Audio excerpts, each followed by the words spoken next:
Buenos días a todos y todas. En primer lugar, quiero agradecer la oportunidad que me dan de poder contarles un poco de cómo fue la evolución de la tectónica en Argentina. Es una historia donde hubo mucha discusión, polémicas y bastantes desencuentros.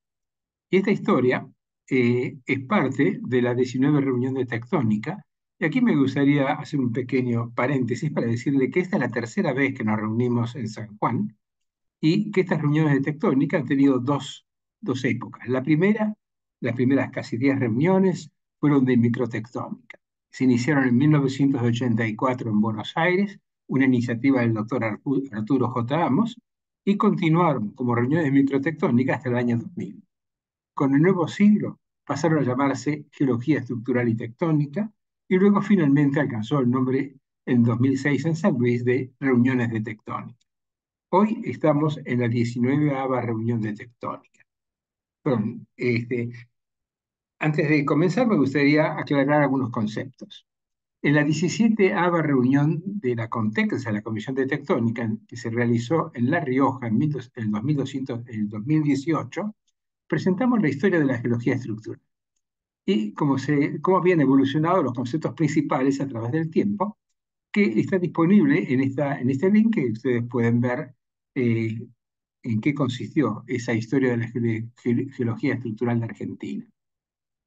Fue una historia que comenzó con Darwin y siguió con los alemanes de la Academia de Ciencias, los sacrificados levantamientos de Walter Schiller, culminando con los debates sobre la propuesta de Milgram de perfiles balanceados y las discusiones que hubo entre fajas plegadas y corridas de tipo epidérmica o tipo de piel gruesa, y el rol que tuvo en esas últimas la inversión tectónica. Hoy vamos a avanzar un poco más y adelantarnos en la historia de la tectónica, basado principalmente en lo que ocurrió en la Argentina, y trataremos de proyectar hacia dónde vamos sobre la base de las investigaciones actuales. Antes que nada, quisiera explicar qué hay de diferencia entre las dos historias. ¿Qué se entiende por geología estructural y por tectónica? Si son sinónimos, existen diferentes escuelas de pensamiento que para unos son y otros no. En la escuela norteamericana son absolutamente lo mismo. Estructura es structure, en latín, structure, es equivalente a tectónica, que en griego antiguo significa tectónica. Entonces, en la escuela norteamericana se utiliza indistintamente estructura o tectónica para expresar estos conceptos. En cambio, en la escuela europea, básicamente por influencia de un geólogo estructural inglés, el doctor Reed, en 1949, hizo una diferenciación que se respeta bastante en la escuela europea. Y en esa diferenciación, en la definición que hace Reed, habla de geología estructural como una reconstrucción espacial. Donde dice espacial, dice la geométrica, una reconstrucción de la geometría de los elementos que constituyen la corteza terrestre. Y la tectónica es un paso más en esa dirección, porque una vez que conocemos la estructura, analiza la evolución de la estructura a través del tiempo, analiza las fuerzas actuantes, los esfuerzos y las causas de la deformación. También se puede hablar un poco de escala en eso, porque la tectónica puede ser una escala microtectónica, que es la escala de afloramiento, a la escala del microscopio, una tectónica que es la escala de las estructuras visibles en un yacimiento, y la geotectónica, que es una escala continental. Entonces, lo importante es tener presente que la geología estructural es una reconstrucción geométrica que pone cada elemento en su posición espacial. La tectónica empieza a estudiar cómo evolucionó a través del tiempo para llegar a esa forma final. Y para ello analiza qué fuerzas actuaron, y cómo fueron sus esfuerzos y las causas de esa deformación. Si empezamos a hablar de la tectónica en Argentina, es indiscutible que tenemos que empezar por Ángel Borrello. Ángel Borrello fue el primer profesor de tectónica que hubo en Argentina y fue el que llevó a su máxima expresión en la Argentina la teoría geosinclinal. ¿Pero quién fue Borrello? Eh, Ángel Borrello fue un estudiante de la Universidad de La Plata que hizo su tesis doctoral con Juan Caidel, que se recibió de doctor en 1942 y que Caidel le inculcó su admiración por Hans Stiel. Hans Stiel fue un alemán que en el año 1912 hizo una reformulación, una modernización de los conceptos clásicos de lo que era la teoría geosinclinal. Y como mismo lo expresa Borrello en sus propias palabras, dice, Steele creó una nueva geología en pleno desenvolvimiento por este gran maestro germánico. Le impresionó tanto la obra de Steele que dice que el atractivo tema de la introducción a la estructura tectónica de las Américas, cuya vigencia en no pocos pasajes se conserva aún en forma manifiesta. Confieso que encontré impronunciable Inform de Both Americas, dice Introducción a la construcción de Américas, de Hans Steele, la comprensión de diversos caracteres geotectónicos y geomagmáticos de los Andes. Quiere decir que se introdujo en lo que es la geotectónica a través de Hans Steele. Y Hans Steele fue, diría yo, uno de los líderes europeos de principios del siglo XX de lo que era la teoría geosinclinal. Esto que hemos leído de Borrello es básicamente, está en la introducción de su libro sobre los geosinclinales de Argentina de 1969. Borrello fue durante 10 años, de 1961 hasta su fallecimiento en 1971, profesor de geotectónica en la Universidad Nacional de La Plata. Formó varias generaciones de geólogos en esos 10 años que fueron fuertemente influidos por su personalidad, por su conocimiento y por el entusiasmo que impartía cuando hablaba de la teoría geosinclinal. Sus referentes, como hemos dicho, fue primero Hans Steele, que fue donde bebió originalmente los primeros conceptos de los geosinclinales. Aprovechando un viaje que hizo a Nueva Delhi, a la vuelta de ese viaje a Nueva Delhi, visita a Hans Steele, visita a Marshall Kay, un profesor de la Universidad de Columbia, que escribió esa clásica obra sobre The Geosincline of North America, donde realmente hace una, digamos, clasificación muy pormenorizada de la teoría geosinclinal y de los geosinclinales en particular. Borrello sí, fue fuertemente influenciado por Marshall Kay, es como, digamos, tenía los dos grandes referentes, el gran referente de Europa y el gran referente de Norteamérica. Pero quizá quien más influyó en Borrello ha sido Jean Aubouin. Jean Aubouin era profesor de tectónica en la Universidad de París y fue un gran académico y científico que realmente produjo una revolución, diría yo, a escala mundial sobre los geosinclinales. Cuando uno iba a Estados Unidos, allá en la década del 60, casi todos los geólogos tenían arriba de la mesa su último libro que se llama The Geosinclines, un libro que fue editado por Aubouin en 1965 y que fue un bestseller. ¿Cierto? The Geosincline fue la oportunidad que tuvieron de tener una síntesis de lo que opinaba Steele, una simplificación de lo que decía Marshall Kay y modernizado a las flamantes ideas que tenía Jean Aubouin. Borrello bebió de estos tres grandes maestros en sus inicios de Steele, luego de las clasificaciones que hacía Marshall Kay y finalmente sobre el impulso muy importante que tuvo la teoría geosinclinal con Aubouin. En ese sentido, Borrello fue un excelente alumno. Y cuando él quiso aplicar la teoría geosinclinal, lo primero que pensó fue en la precordillera. Fíjense ustedes que en la precordillera tenemos un antepaís, que son las sierras pampeanas, un basamento anterior. Tenemos fases de plataforma, que son los carbonatos cámbricos y ordovícicos. Tenemos la fase de talud, donde tenemos toda una serie de turbiditas ordovícicas, que en la parte más interna aparecen interdigitadas con lavas basálticas. Esas lavas basálticas eran las típicas ofiolitas que teníamos en la parte más profunda de la cuenca geosinclinal. Entusiasmado con estas ideas, entre 1963 y 1969 publicó numerosos trabajos sobre la evolución geosinclinal, en particular siempre con la evolución tectónica de la precordillera. Él ahí podía distinguir las fases miogeosinclinal de plataforma de las fases eugeosinclinal más profundas. Y a partir de ahí aplicó, digamos, toda una semántica, toda una serie de nomenclaturas sobre la teoría geosinclinal que era muy compleja. En esos años 69 yo estaba recién recibido a trabajar en el servicio geológico y eran cosas absolutamente novedosas. La gente que venía de La Plata, los geólogos platenses, tenía un amplio conocimiento de eso y siempre decían, bueno, si no entendés la teoría geosinclinal jamás vas a entender cómo se forma una montaña. Y uno tenía que entreverarse con nombres como vulcanismo subsecuente, las secuevulcanitas, las interplutonitas del plutonismo intercedente, etcétera, etcétera, etcétera. Pero hay que reconocer que estos nombres tenían una fuerte rigidez y necesitaba una sucesión constante de las diferentes etapas en esa evolución geosinclinal. Eh, Borrello aplicó con gran detalle esa evolución geosinclinal a la precordillera, donde empezaban los periodos suborogénicos, la preorogénesis, la tardiorogénesis y la posorogénesis, con la tafrotectónica, la embriotectónica. Expreso su nombre para que vean la complejidad nomenclatural que tenía toda esa evolución. Y realmente Borrello alcanzó, digamos, su máxima expresión de la teoría geosinclinal con la precordillera.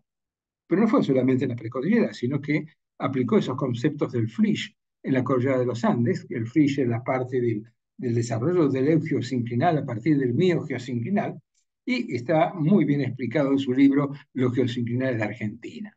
En ese libro él dice que la cordillera de los Andes es un ejemplo de cómo se inicia la etapa de Frisch en los Andes de Salta y Jujuy con la formación puncoviscana, cómo pasa al Frisch paleoídico, o sea, paleozoico de la precordillera, y cómo culmina con los Frisch neoídicos, o sea, básicamente los Frisch jurásicos-cretácicos que tenemos en Tierra del Fuego, en la región de la cordillera patagónica. Para él eran ejemplos extraordinarios de cómo se podía entender y desarrollar la teoría en la precordillera. Y aquí me gustaría contarles un poco la experiencia que tuvimos el 28 de octubre de 1971. En ese momento se cerraba el primer simposio de geología económica en San Juan. En ese primer simposio de, de, de geología económica en San Juan, la conferencia invitada inaugural de ese congreso, de ese simposio, fue la evolución tectónica de la precordillera. El doctor Menollo, en aquel entonces director del Instituto de Geología eh, y Minería de Buenos Aires, hizo la presentación como discípulo de Borrello, y Borrello realmente dio una clase magistral de 40-45 minutos de cómo fue la evolución de la precordillera.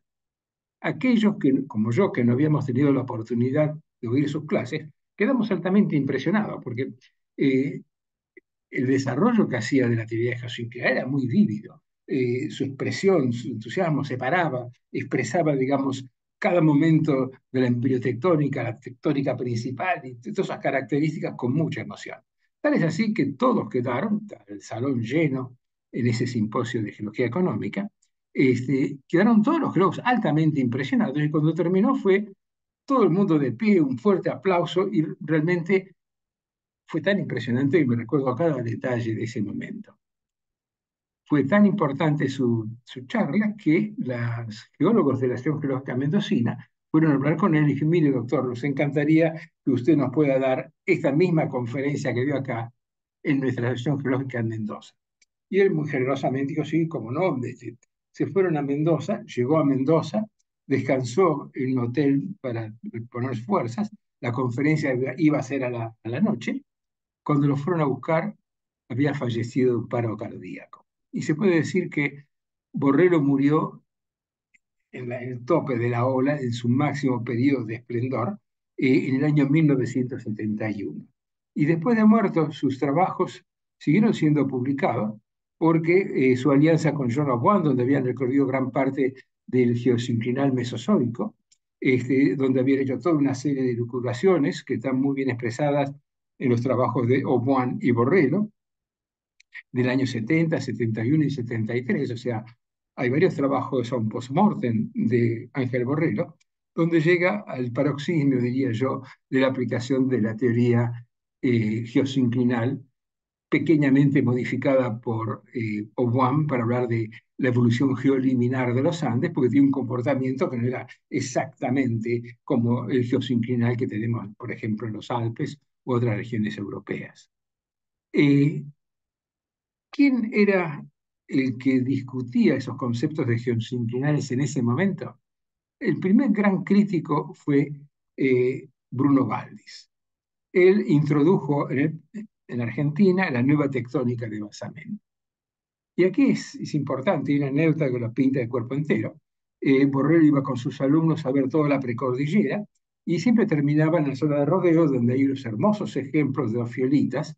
Este, lo hemos visitado y realmente es un ejemplo de libro. Y fue muy entusiasmadamente Borrell a explicarlo a sus alumnos, y de golpe vio que sus alumnos miraban detrás de él y se empezaron a reír. Se da vuelta y encuentra un cartel que decía: si estos son ofiolitas, pintado en la pared, si estos son ofiolitas, yo soy Colón. Eso había sido hecho por Bruno Valdis. Indignadísimo, Borrello fue a hablar, cuando volvió a Buenos Aires, con el doctor Partino, que en ese caso estaba dirigiendo el departamento, y le dijo: mire, este es una ofensa. Partino lo hizo ir a Bruno Valdis al rodeo a borrar de la pared de lo que había escrito en las rocas ese concepto de que estos no son los fiolitas. Y lo hizo a pesar de que Partino pensaba que no eran los fiolitas. Él, estaba de acuerdo con Bruno Valdis. ¿Cuál es esa nueva tectónica de basamento? Para entender lo que es nuevo, tenemos que mirar rápidamente cuál fue la parte vieja de esa tectónica de basamento.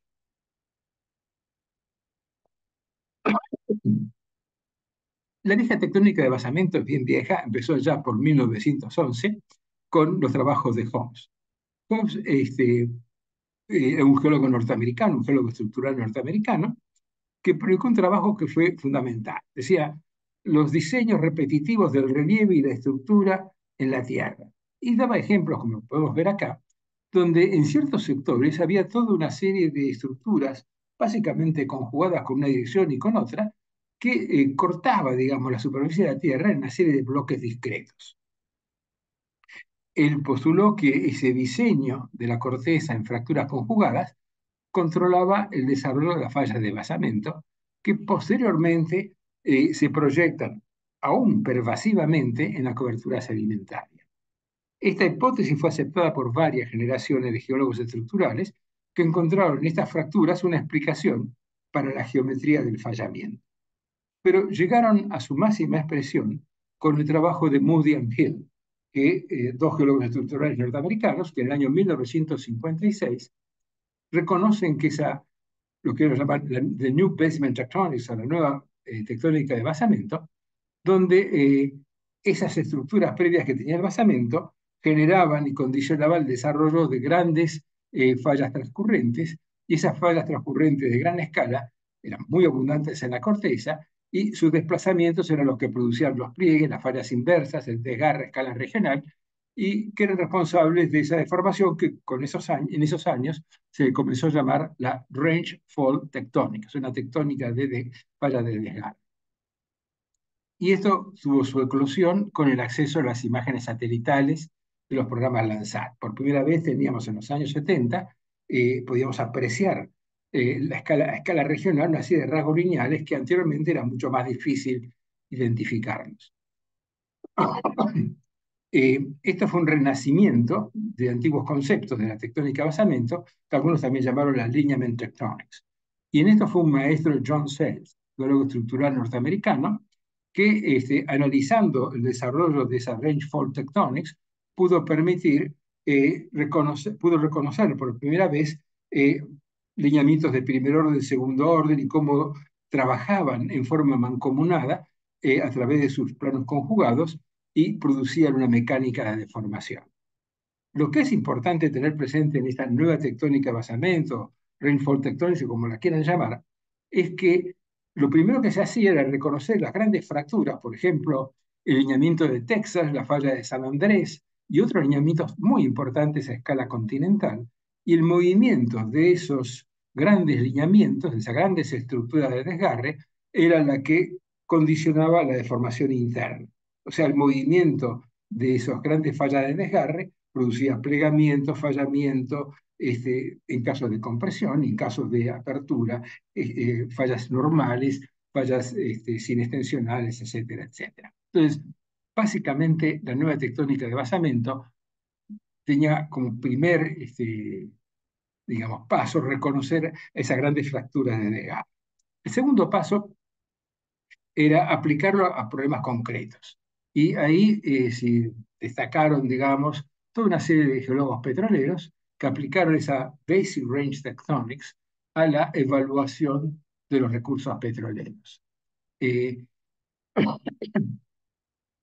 Todd Harding, un geólogo de la ESO, como se llamaba la compañía en aquel entonces, hace un análisis de la dorsal de Winkle en 1973 y esos análisis fueron después generalizados por Jim Lowell en el 79 y en su clásico trabajo de estilos estructurales y los hábitos de la tectónica de placas, donde las trampas de hidrocarburo aparecen en diferentes provincias condicionadas por sus estilos estructurales. En esos estilos estructurales tiene fuerte importancia la Basic Range Tectonics.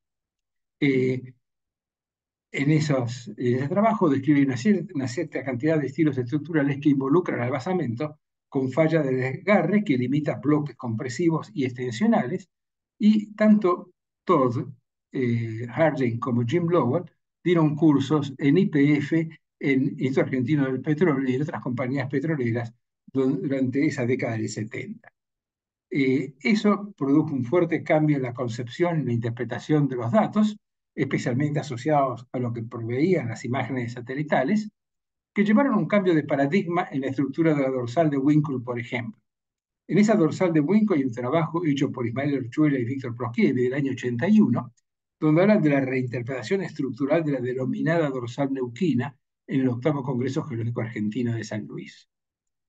Yo todavía me recuerdo, cuando terminó la exposición de ellos, el estado de tensión y lo enojado que estaba el doctor Rolleri, y les decía, ustedes no entendieron nada. La dorsal de Winkle, como lo dijo de Ferraris, es un típico caso de un bloque de un horst donde se van cayendo hacia ambos lados los diferentes graben, no tiene nada que ver con esa estructura que ustedes hablan. Orchuela y Ploskievi redoblaron la apuesta y en el año 1984, en el Congreso Argentino de Bariloche, habla de compresión y desplazamiento lateral en la zona de falla Winkle y sus estructuras asociadas. O sea, ya no es una dorsal, sino es una falla del tipo transcurrente que produce toda una serie de estructuras asociadas. Y eso fue un cambio tremendo en lo que era la comprensión de por qué teníamos la dorsal de Winkle. Ahí ustedes pueden ver la antigua dorsal, la serie de estructuras asociadas a esa dorsal y cómo esa estructura en flor que producía esa falla de desgarre, producía corrimientos que tenía pergencia opuesta en ambos lados de la falla. Así, por primera vez, pues, pudimos entender qué es lo que pasaba en la dorsal de Winkle. En esa dorsal, después analizada con detalle, uno podía ver cómo las estructuras productivas eran anticlinales asociados al desgarre de esa gran falla transcurrente. Ellos también denotaron en ese estudio de que cuando la falla iba con rumbo noreste se producía compresión, cuando pasaba un rumbo noroeste, o sea, empezaba a flexionarse hacia el sudeste, los mismos esfuerzos producían fallas extensionales. O sea, una parte era compresiva, otra parte era extensional, básicamente guiados por esa falla transcurrente. Esto fue estudiado por numerosas generaciones. En la última de ellos, Mosquera analiza el comportamiento de esa falla transcurrente en función de cómo fueron variando los esfuerzos. Cuando venían del norte, cuando venían de este-oeste y cuando venían del sur. Y eso hizo cambiar que las estructuras originales, muchas veces extensionales, pasaban a ser compresivas o viceversa, de acuerdo a la orientación que tenían esas estructuras. Yo diría que en el trabajo de Alfonso Mosquera, igual que el trabajo de Martín Zubiri, llega a su máxima expresión el desarrollo de la Range Fault Tectonics, que sí es evidente en la falla de Winkle. ¿Cuál es el problema? Que muchos otros autores en esa misma época quisieron aplicar esta lineament tectonics o range fault tectonics a otras áreas. El ejemplo clásico son los trabajos de Mon en las sierras pampeanas. Él reconoció dos lineamientos, el lineamiento Tucumán y el lineamiento de Conquija. Cuando ustedes ven esos dos lineamientos, estaban fuertemente controlando aparentemente la estructura que teníamos en las sierras pampeanas.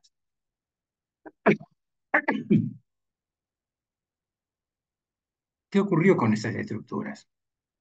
Los estudios que hizo Patricia Alvarado tratando de identificar mecanismos focales en toda esta zona afectada por el lineamiento Aconquija y el lineamiento Tucumán, llegó a mostrar que donde estaban esos dos lineamientos, lo que dominaban eran básicamente fallas inversas, en algunos sectores algunas fallas normales, pero básicamente eran fallas compresivas.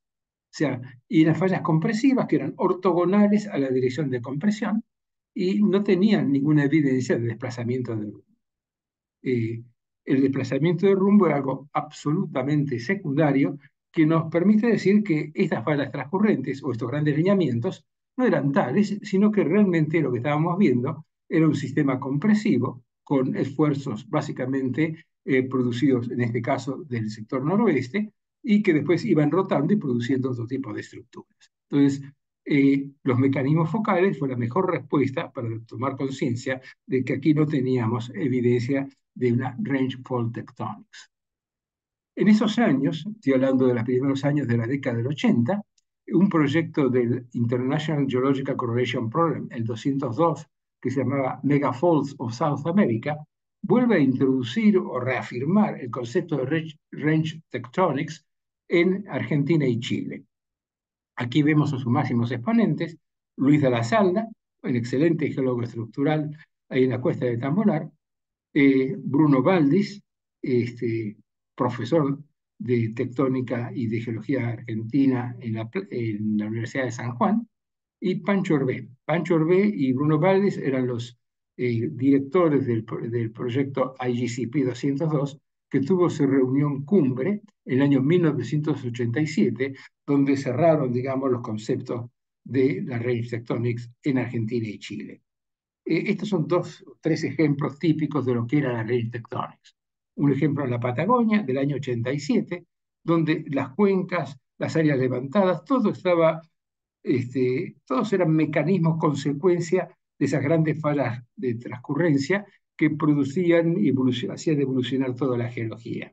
Este ejemplo en la parte norte de la Patagonia o el ejemplo central del año 1984, cómo esos lineamientos producían las grandes deformaciones que tenemos en la precordillera, todos los pliegues y esas zonas de corrimiento, era explicado como el mecanismo de transmisión de los esfuerzos producidos por esas grandes fracturas o megafaults que controlaban la evolución de la precordillera.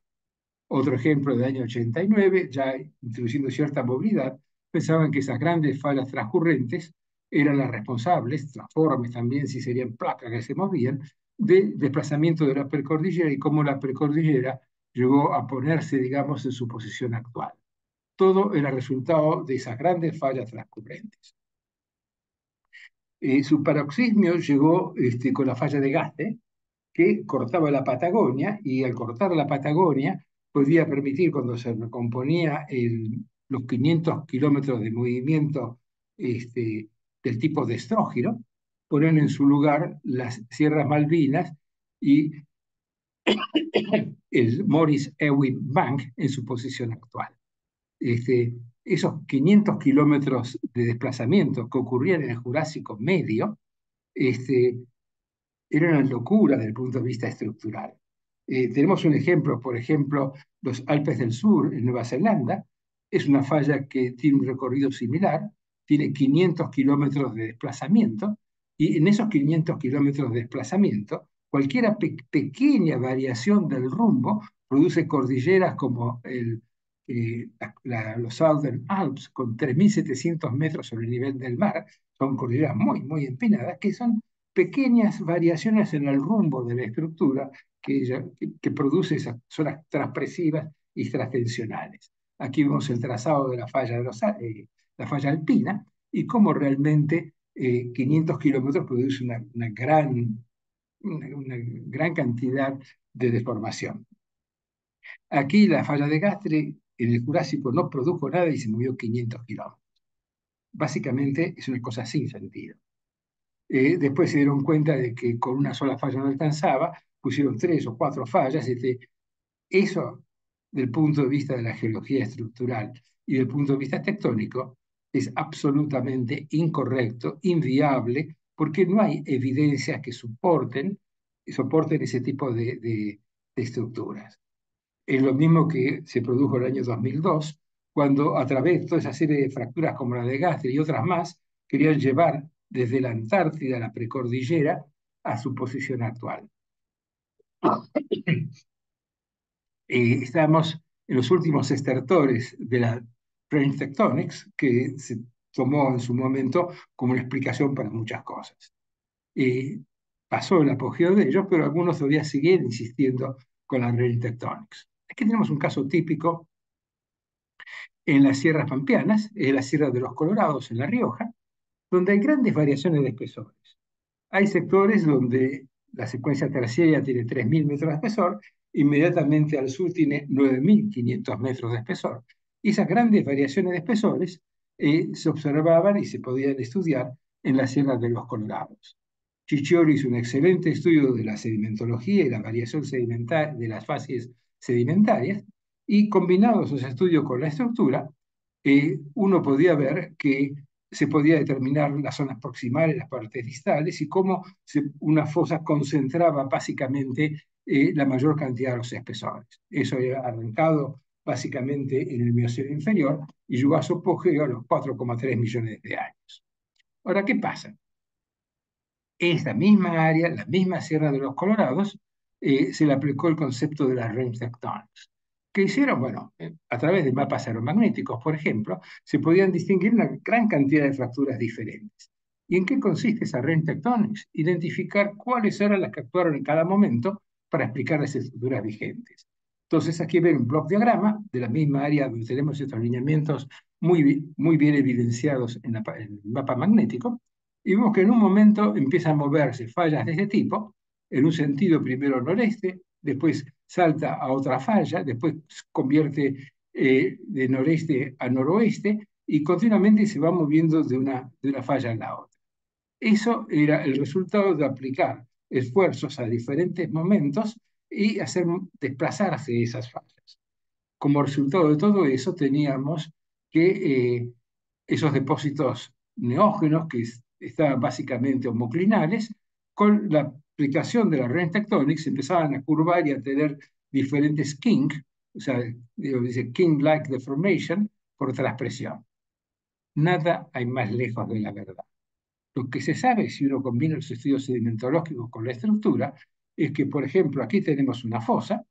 Esa fosa es de primer orden, es una fosa que se inició en el Mioceno inferior, una fosa extensional, y eso lo muestra, por ejemplo, la unidad inferior, que es la formación vinchina.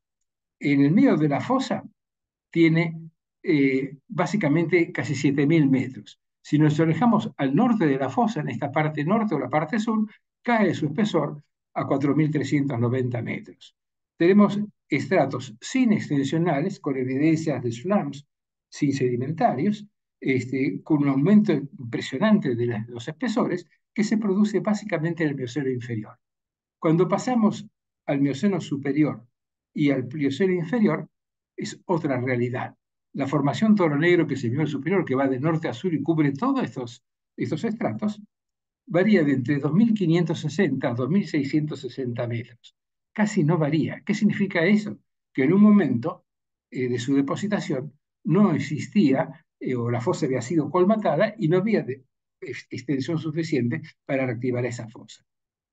Entonces, combinando la geometría estructural, los estratos sin extensionales y la deformación sin sedimentaria, podemos entender qué es lo que pasó acá. No tiene nada que ver fallamiento transcurrente. Lo que tenemos acá es una fosa extensional que se inició en el Mioceno inferior, fue colmatada ya en el Mioceno medio superior, y los estratos posteriores cubren y digamos, tapan esa fosa sin ninguna variación de espesores. Entonces, el ejemplo anterior es llevar al máximo, se puede decir, la Range Tectonics en zonas donde realmente lo que tenemos es acortamiento horizontal con una fase inicial extensional, y son típicas fallas inversas que se producen por la compresión andina. Y aquí llegamos al concepto de tectónica tangencial. Y cuando uno habla de tectónica tangencial, no queda otra que recordarnos de ese gran profesor que fue Fernando Volponi. Fernando Volponi, para aquellos que no lo conozcan, era un gran sismólogo que fue el padre de la sismología argentina, que cuando ocurrió el terremoto de San Juan, que produjo como 8.000 muertos en 1944, no había sismólogos en el país, no había nadie que entendiese qué es lo que estaba pasando. Y ahí fue donde se contrató al ingeniero Fernando Volponi para estudiar qué es lo que había ocurrido en el sismo de San Juan. Lo primero que hizo Volponi fue tratar de ubicar alguna línea de nivelación para ver cómo se habían desplazado los diferentes bloques y encontró que no había, no se había realizado. Entonces se pasó los próximos años haciendo una línea, una una traversa, digamos, de la Sierra de Piedepalo y de San Juan, una línea de primer orden de nivelación para saber exactamente cómo era la superficie en ese momento y la hizo conjuntamente con la gravimetría y encontró cosas muy interesantes. En primer lugar, encontró que había una anomalía positiva muy grande en la Sierra de Piedepalo, ¿cierto? Esa anomalía positiva en Piedepalo le permitía predecir que en el próximo sacudón o terremoto que ocurriera en la zona, iba a buscar su equilibrio y se iba a hundir. Eh, Terminó de hacer esa sección con una liberación de alta precisión con su gravedad asociada, y esperó hasta el próximo terremoto a ver qué pasaba y cómo se compensaba esa anomalía. Lo muy interesante de eso es que cuando ocurrió el terremoto de Caucete en 1977, donde apenas hubo 65 muertos, eh, mucho menor por todos los estudios y toda la publicación edificación sismoresistente que se había producido entre el 44 y el 77, fue un terremoto muy grande, 7.4 en la escala de Richter, que tuvo su epicentro en Piedepalo. Inmediatamente después del terremoto se fue a verificar y constatar cómo había bajado la sierra de Piedepalo y se llevó la gran sorpresa. En solo 24 horas, la sierra de Piedepalo, en vez de bajar, incrementó su anomalía y subió 1 metro. Entonces, la primera conclusión que sacó Volponi es que realmente la sierra de Piedepalo no está buscando, no es algo que se esté hundiendo o subiendo buscando un equilibrio isostático, sino que básicamente los esfuerzos tangenciales hacían desplazar la sierra de Piedepalo, entonces cada terremoto producía un nuevo acortamiento horizontal que producía un levantamiento en algunas áreas, un hundimiento en otras. Entonces, la primera conclusión muy importante que sacó Volponi fue que fueron los esfuerzos tangenciales los que produjeron la deformación y el levantamiento de la sierra de Piedepalo, tanto en el terremoto del 77 como en el terremoto del 44. Piedepalo no se había hundido, a pesar de su anomalía fuertemente positiva, que tendría que buscar el equilibrio hundiéndose, sino que se levantó 1 metro. Y así entramos poco a poco a lo que es la tectónica de placas. Y aquí quiero recordarme al ingeniero Valencia, que tuvo un rol muy importante en la tectónica de placas. Él fundó, a instancias del doctor González Bonorino, el primer laboratorio de paleomagnetismo de América del Sur. No solamente lo formó acá, sino que ayudó a formar laboratorios de paleomagnetismo en México, Brasil y otros lugares de América del Sur. Creó una escuela de paleomagnetismo con numerosos discípulos que hicieron importantes aportes a la reconstrucción de los continentes. Y lo más importante de todo, logró establecer una curva de divagación polar entre África y América del Sur, que fue uno de los grandes eh, datos que permitieron reconstruir cómo había sido la apertura del Océano Atlántico y cómo había sido la deriva de los continentes. Sus discípulos han hecho importantes aportes a la tectónica de placas y este laboratorio de paleomagnetismo sigue siendo un centro de referencia para estos estudios. Y un clásico de esos estudios es su libro publicado por Eudeva, su manual de El magnetismo de las rocas. Infelizmente, el ingeniero Valencio murió muy joven y no pudo, digamos, estar en plena producción y realmente no pudo llegar a su máximo esplendor sus aportes en la tectónica de placas. En el año 70, Valencio junto con Belousov organizaron el Upper Mantle Project Final Symposium, que fue un simposio que trataba de resumir los 10 últimos años del proyecto del manto superior. Ese proyecto se había realizado porque el Programa Internacional de la Litósfera había dicho, conocemos mucho lo que pasa en los continentes, pero no sabemos lo que pasa en el mar. Entonces era un proyecto que estaba fuertemente influenciado para estudiar el mundo. Y su última reunión tuvimos la suerte que se realizó en Buenos Aires en 1970 y Belousov y el ingeniero Valencio fueron los coordinadores de esa reunión. En esa reunión vinieron toda una playa de jóvenes tectonistas, entre ellos está Vine y Matthews. Vine era uno de los primeros que reconoció las anomalías magnéticas y cómo esas anomalías magnéticas podían permitir calcular la velocidad de apertura del fondo oceánico. Vino también John Slater, que hizo unos estudios de la variación térmica y cómo a medida que se iban enfriando, esas dorsales se iban hundiendo. O sea, hubo una serie de aportes de primerísima índole, pero Belousov no aceptaba la tectónica de placas y me acuerdo su discurso final, su última conferencia, donde mostró esta anomalía magnética y les dijo, los desafío que me demuestren dónde está la simetría. Es imposible tener una asimetría como la que ustedes hablan, aquí como se puede ver, digamos, algo absolutamente simétrico a ambos lados de una dorsal. Dice, el día que ustedes me demuestren cómo es esto, yo voy a creer la tectónica de placas. Promesa que no cumplió porque con los años fue demostrado. ¿Qué pasó con eso?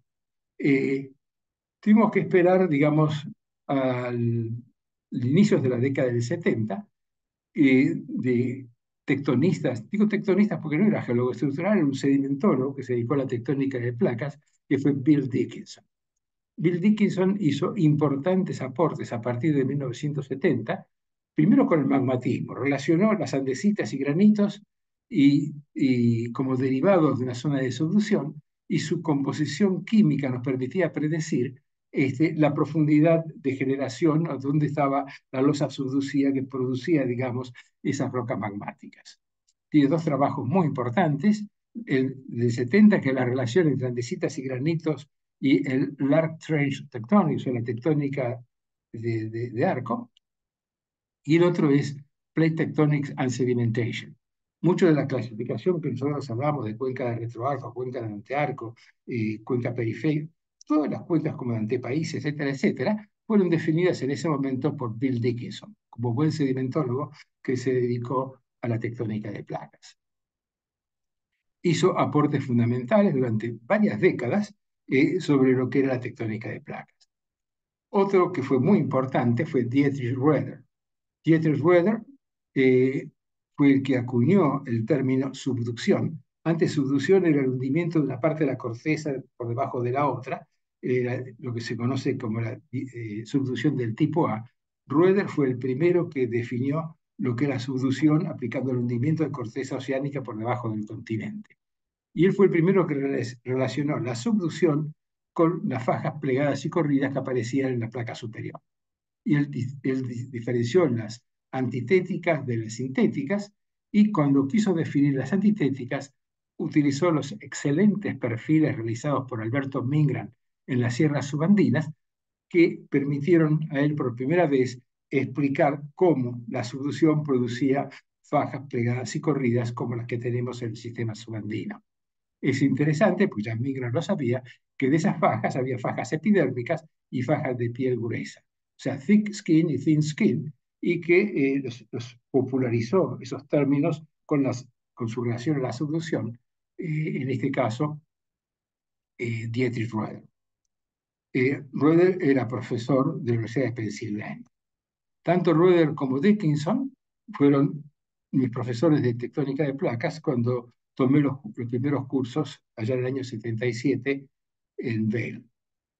Y a partir de ahí, a mi regreso, hice las primeras interpretaciones de la zona de subducción en la cuenca neuquina, que veía que había dos zonas, la zona norte y la sur, que eran completamente diferentes. En la zona norte veíamos el arco volcánico funcionando, en la zona sur lo que veíamos en el eje magmático eran granitos, era una estructura de basamento muy diferente a la del norte, y ahí empezamos las primeras hipótesis acerca de cómo la tectónica de placas estaba influenciando la estructura superficial. Este fue el primer intento publicado en esta parte de los Andes. Y ahí tomé conocimiento con Brian Neixas, que es realmente otro gran padre de la tectónica de placas, que él fue el que llevó a su máximo paroxismo, diría yo, la subducción horizontal o el flat slab. Brian Neixas era profesor de la Universidad de Cornell cuando hizo esos estudios. Y acá son cosas muy interesantes, y mirando un poco la historia podemos entender mejor lo que pasa en el presente.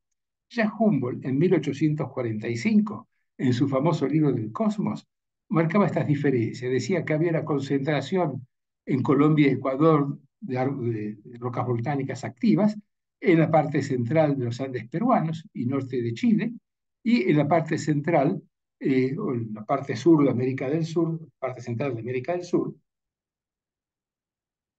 donde él veía que el magmatismo no era continuo. ¿Y eso qué permitió? Con los años y con los trabajos de Brian Nixon, permitió distinguir que había un sector norte de solución normal con 30 grados, un sector peruano donde había solución horizontal y no había arco volcánico, un sector central de Bolivia y Chile donde había un arco volcánico activo, un sector de las sierras pampeanas, el Pampean Flat Slab, que no tenía volcanismo. Esa segmentación y con diferentes zonas de solución fue el aporte principal que produjo Brian Maxax al conocimiento de nuestras fajas plegadas y corridas. Aquí tenemos un trabajo suyo del año 82, donde empieza a relacionar la existencia de las sierras pampeanas a la solución horizontal. Tanto al norte como al sur existían esfuerzos compresivos, existía un arco volcánico activo, y una de las conclusiones muy interesantes de ese trabajo, que el volcán Maipo, que el volcán Maipo es un arco volcánico activo, es parte de un arco volcánico activo, a pesar de que había mecanismos focales compresivos, el arco seguía funcionando y seguía produciendo volcanismo, lo cual demuestra que en este tipo de arcos la compresión no es óbice de que no se pueda desarrollar el arco volcánico.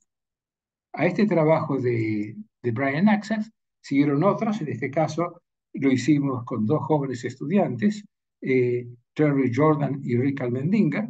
Estos jóvenes estudiantes hicieron un estudio de las sierras pampeanas y un estudio que correlacionaron con la región larámica de Estados Unidos y se pudo demostrar por primera vez fehacientemente que esta zona de solución horizontal que producía las sierras pampeanas, como Broken Foreland, era el responsable del Broken Foreland que teníamos en la parte central de Estados Unidos.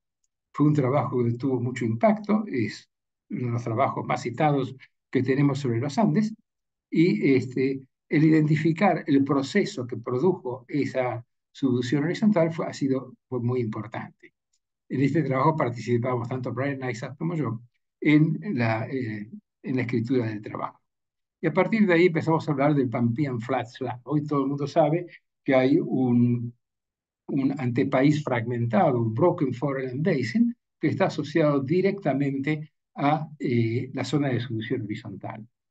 Miramos al norte y miramos al sur, tenemos solución normal, tenemos un arco magmático funcionando, pero en este sector hace como mínimo unos 8 o 10 millones de años que el arco magmático dejó de funcionar, cesó el volcanismo y se produce la gran deformación tanto en la zona de los Andes principales y la precordillera como el Broken Foreland de las sierras pampeanas. Eh, a esos estudios siguieron otros muy importantes que realizó la doctora Kay, donde demostró que desde el vulcanismo del Pocho hasta el margen chileno, hay toda una migración del volcanismo cuando se horizontaliza la placa y cómo fue variando ese volcanismo con la distancia a la trinchera. Zonas como el volcán del Morro, que se pensaba que era algo de intraplaca, la doctora Susan Kay fue la primera en demostrar que era un típico volcanismo de arco asociado a los últimos estertores o los últimos vestigios de magmatismo que producía la zona de solución horizontal. Sus estudios geoquímicos permitieron ver cómo se iba cruzando en la corteza y fueron muy importantes en la parte del volcán del Pocho, la Sierra de Pocho, los estudios de Gordillo. Gordillo fue realmente quien colaboró plenamente con la doctora Kay para realizar un análisis de ese volcanismo que teníamos en Córdoba. Eso permitió los estudios de Carlos Gordillo y Susan Kay realmente tener una idea de cómo es la evolución magmática durante la horizontalización de una placa. Ustedes pueden ver aquí el Broken Foreland y cómo eso coincide directamente con la zona de solución horizontal. Y aquí entramos en otro tópico donde el doctor Turner juega un rol muy importante. Como muchos de ustedes sabrán, el doctor Turner levantó como 13, 14, 15 hojas en la puna argentina y tiene un trabajo escrito en inglés que se llama acerca de la puna, de High Plateau de la puna, donde hace una diferencia muy importante entre el altiplano boliviano y la puna argentina. Las dos son cuencas endorreicas, las dos son platós elevados, pero lo que destaca Turner es que el plató boliviano, o sea, el altiplano boliviano, ya está tranquilo, tiene una altura menor que la puna, y la puna está en pleno proceso de tectónico de levantamiento, y tiene casi como 1000 metros más alto en promedio de lo que tenemos en Bolivia. Eh, Brian Axas venía estudiando, desde el punto de vista geofísico, cómo el atenuamiento del manto litosférico producía el levantamiento termal de la puna altiplano. Gracias a los estudios de Turner, pudo darse cuenta que había dos procesos en marcha, uno que estaba acabándose y otro que estaba en pleno surgimiento. Se había enfriado básicamente el norte y estaba en pleno surgimiento la parte sur de la puna argentina. Entonces, él fue el primero que relacionó el levantamiento termal de los altiplanos en los Andes al atenuamiento litosférico que producía después el atenuamiento cortical. Ese atenuamiento del manto litosférico producía mayor calor, el mayor calor aumentaba el gradiente térmico, al aumentar el gradiente térmico se desarrollaban interfaces frágiles y dúctiles que permitían, ante la misma compresión, sin aumentar la intensidad de la compresión, producir 100, 130 kilómetros de acortamiento en el sistema subandino. O sea, él fue el primero que asoció el atenuamiento litosférico a un incremento del gradiente térmico. Ese gradiente térmico producía interfaces frágiles y dúctiles y eso permitía zonas que antes no se deformaran, con esas transiciones frágiles y dúctiles empezaran a deformarse y levantaran lo que es las sierras subandinas. Paralelamente a los estudios de Brian Axas, tanto Susan Kay como Beatriz Coira estuvieron estudiando la variación del volcanismo tanto en el norte de Argentina como en el norte de Chile, en el sur de Bolivia, y viendo de que esa zona del altiplano y de la puna tenían toda una evolución magmática muy característica. Esa evolución magmática que presentaba la puna mostraba de que las rocas más antiguas del arco estaban bien cercanas al antepaís y a partir que pasaban los millones de años, ese volcanismo se iba retrotrayendo hacia lo que es el arco volcánico actual. ¿Qué implicaba eso? Que había una expansión del magmatismo hacia el antepaís y luego un retroceso de ese magmatismo hacia el antepaís. Y en los estudios geoquímicos y isotópicos realizados le permitieron ver que el desarrollo de los complejos inindríticos a grandes calderas como la de Vilama y muchas otras, que producen en la parte póstuma de este proceso, estaban indicando fusión de corteza que llegaba explosivamente a la superficie. Y esto fue el primer paso que utilizaron para definir lo que ya otros geofísicos venían también trabajando, que es cómo el empinamiento de una placa oceánica produce delaminación cortical. Entonces, su función horizontal, para adquirir esa deformación, esa posición horizontal, el magmatismo migra hacia el antepaís hasta que se interrumpe, y después de esa interrupción, cuando empezaba a empinarse la placa, había inyección de material litosférico fundido de la astenosfera que producía fusión de la corteza inferior. Esa corteza inferior fundida producía, en ese momento con el empinamiento y su relación con la extensión generalizada, grandes calderas riolíticas en superficie. Entonces, primera conclusión que llegaron tanto Dave James y Selwyn Sachs es que el empinamiento de la placa produce extensión y esa extensión favorece que la astenosfera fundida ascienda y produzca grandes cuerpos y volúmenes de riolitas en superficie. Esto es lo que conocemos a través de los trabajos de Kay como delaminación cortical. Y para que pueda haber delaminación cortical y formación de calderas riolíticas, necesitamos que se produzca primero una remoción de la litosfera. Y eso se produce por la variación del límite termal, del límite entre la astenósfera y la litosfera, que se produce con un mayor flujo térmico. Hoy día hubo toda una serie de datos geofísicos que nos permiten conocer con mucho más detalle, básicamente realizados por la gente de Arizona, de cómo es ese rhyolitic flare-up, esas grandes efusiones riolíticas, y cómo la fuente de esas grandes erupciones es la base de la corteza. Y aquí llegamos al último punto que me gustaría tratar ahora, que es la presencia de terrenos alóctonos. Y quien está ahí es Osvaldo Bracaccini, un gran geólogo estructural, un gran tectonista sin saberlo, que siempre estaba elucubrando nuevas ideas, y me acuerdo haber pasado horas discutiendo con él, tanto en gabinete como en el campo, algunas ideas disruptivas con respecto a cómo era la evolución de la cordillera de los Andes. Y él siempre me decía, la imaginación es el poder, o sea, si usted piensa, imagina algo, trate de demostrarlo con datos y no se adentre, lleva adelante esos datos para ver cómo eso funciona. Y así fue que, casi empujado por el doctor Bracaccini, empezamos a hablar de terrenos alóctonos. Y esos terrenos alóctonos se basaban básicamente en la presencia de grandes cuerpos de ofiolitas. Esas ofiolitas estaban atravesando todo el antepaís y nos permitían reconocer diferentes cuerpos separados por esas ofiolitas. Y lo que más llamó la atención en aquellos años fue que el terreno de Cuyaña, porque tenía un trilobite, un fósil ordovícico, los Alenellus, perdón, en este caso cámbrico, tenía, no, tenía fósiles cámbricos y ordovícicos, este fósil cámbrico era característico de Laurentia. ¿Cómo hizo la precordillera con su, digamos, como parte del terreno de Cuyania para llegar a esa posición? Eso lo explica muy bien si interpretamos que eso se ha producido por, por la creación de un terreno alóctono.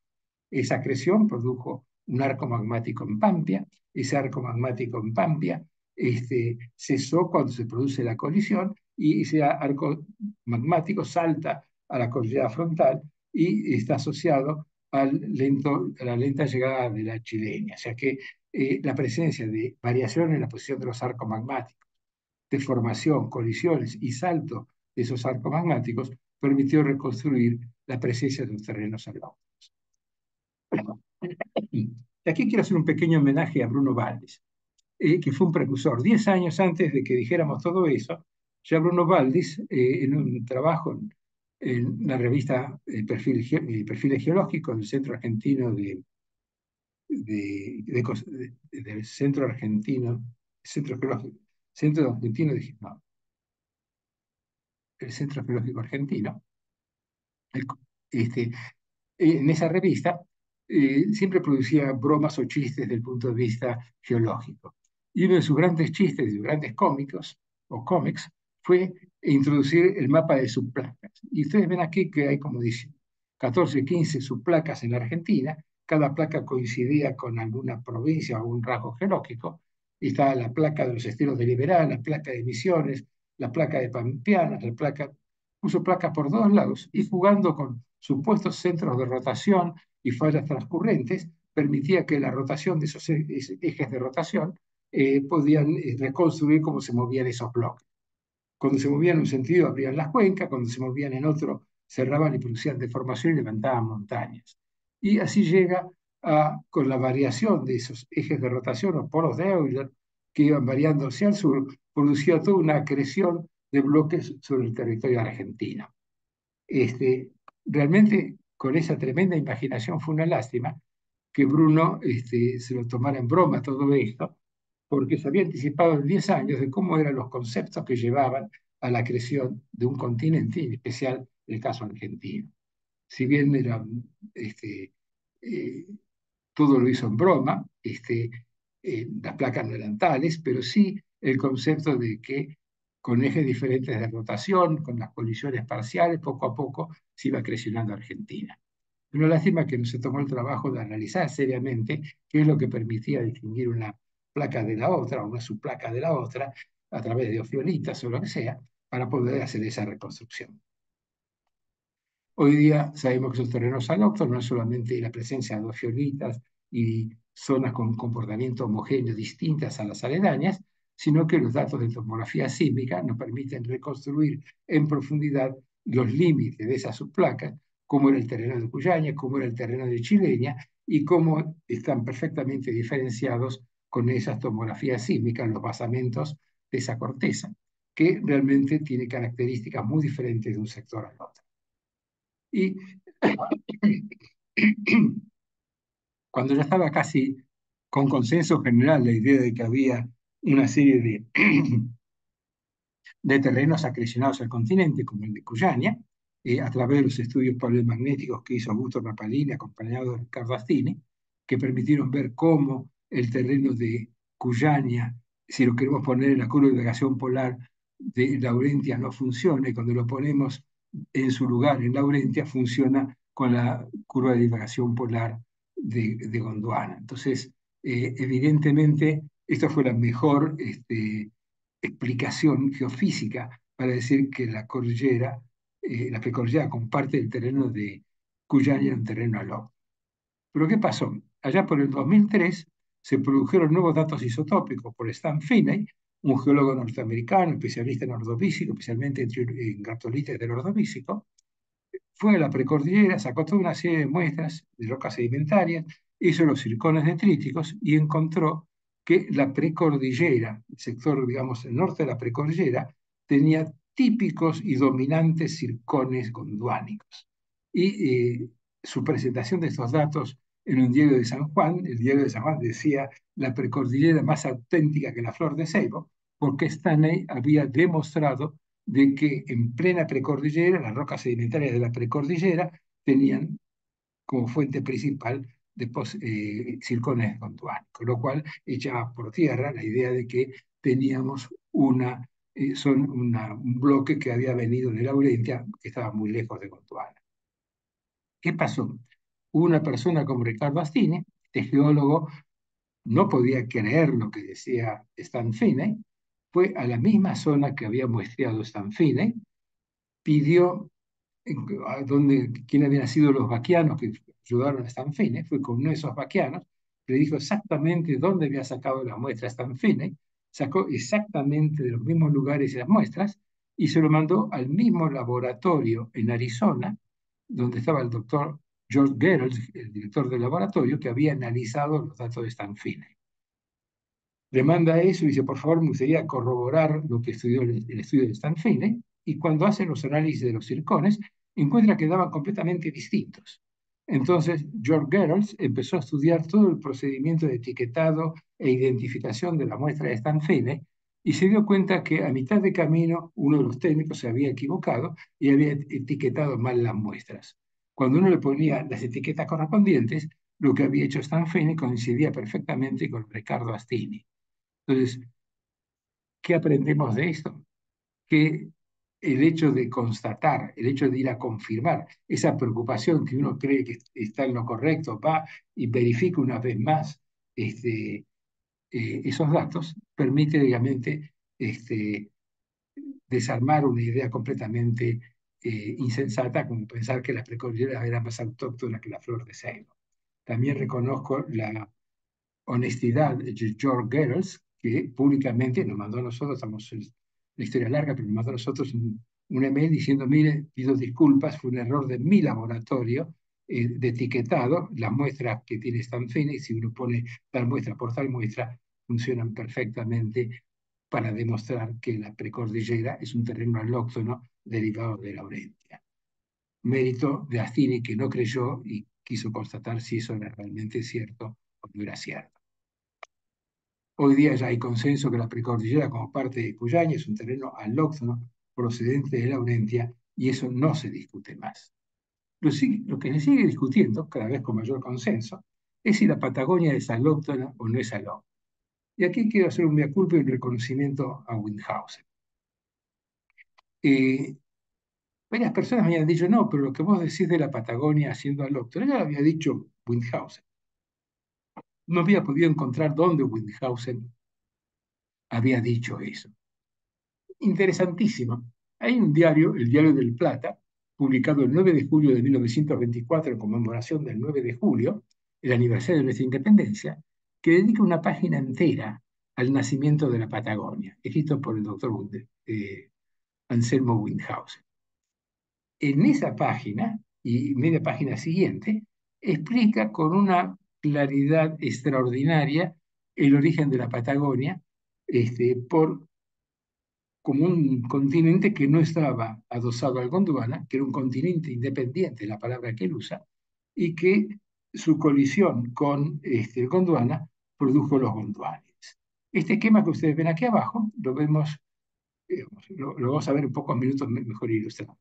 Ahora, la primera pregunta que le hacemos, un trabajo escrito en forma casi científica, estaba en un lenguaje más claro, quizás de un trabajo técnico, pero con una rigurosidad notable, ¿cómo es que la publica en un diario del Plata? Aparte es un diario que tuvo 2, 3 años en vigencia, se fue a la quiebra, era un diario que tenía su sede en Avenida de Mayo, me costó mucho trabajo ubicar ese diario, gracias a Dios la hemeroteca, la Biblioteca Nacional de Buenos Aires, tiene una sección de diarios antiguos que me permitió ubicar el diario original.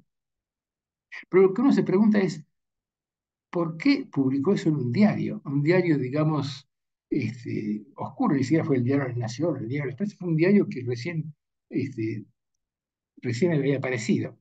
Y eso nos muestra que había un problema entre Windhausen y su ex jefe, que era Juan Caider. Ellos tuvieron muchos problemas con el asunto de quién fue el que descubrió el petróleo en Wingo. Y hay una discusión que es muy larga, algún día se las voy a contar en detalle, donde Keidel y Windhausen, diría casi al mismo tiempo, llegan a la conclusión de que ese petróleo estaba asociado a las grandes anticlinales de la zona de Wingo.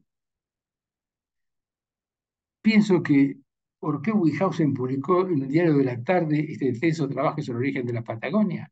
Y muy posiblemente no se animó a presentarlo a la Sociedad Científica Argentina, porque Caide era uno de los directores de los anales de la Sociedad Científica Argentina, no lo presentó tampoco a la Academia de Ciencias de Córdoba. Va a quedar, digamos, la gran pregunta en el aire, porque no hay una razón para un trabajo tan bien hecho, tan sólidamente fundamentado, haya sido publicado en un diario vespertino. En ese diario, Windhausen ubica perfectamente bien la existencia de un gran cratón, el cratón de Brasilia, separado por una zona de discontinuidad de un continente independiente que es Patagonia. Y ese continente Patagonia, cuando colisiona, forma los Patagónides. Este,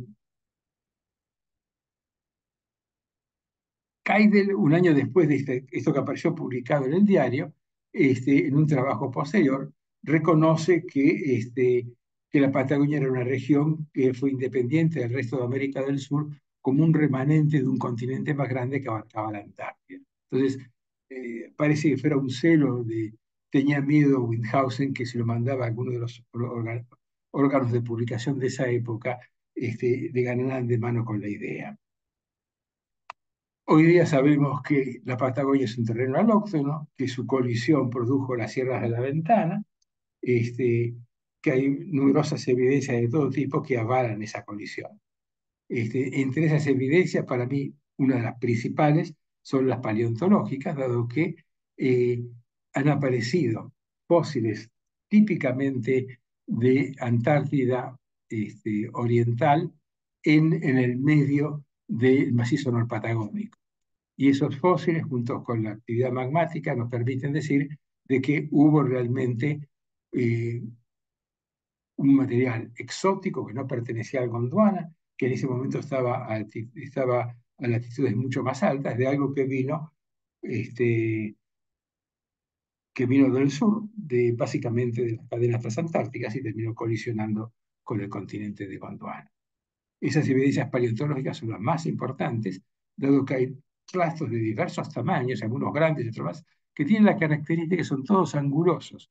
Son clastos de caliza que, si hubieran sido trabajados por la erosión, como dicen algunos geólogos como Dalsil, después de 300 kilómetros de transporte, no hubieran quedado así tan angulosos. O sea que evidentemente estábamos muy cerca de la zona de procedencia de esos clastos. ¿Y qué tienen esos clastos? Tienen básicamente arqueosátidos, algo que fue descubierto en el trabajo de González en el año 2011.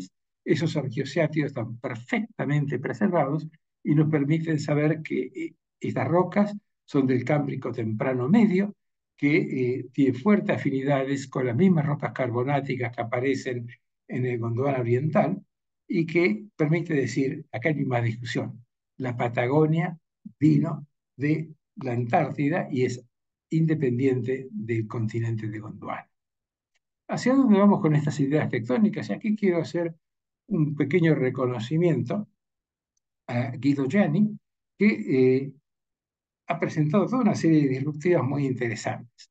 En primer lugar, todo el mundo está de acuerdo con cómo funciona la tectónica de placas, pero pocos han visto que en este esquema de acá no se ve nada por debajo de la corteza, pocos han prestado atención al manto.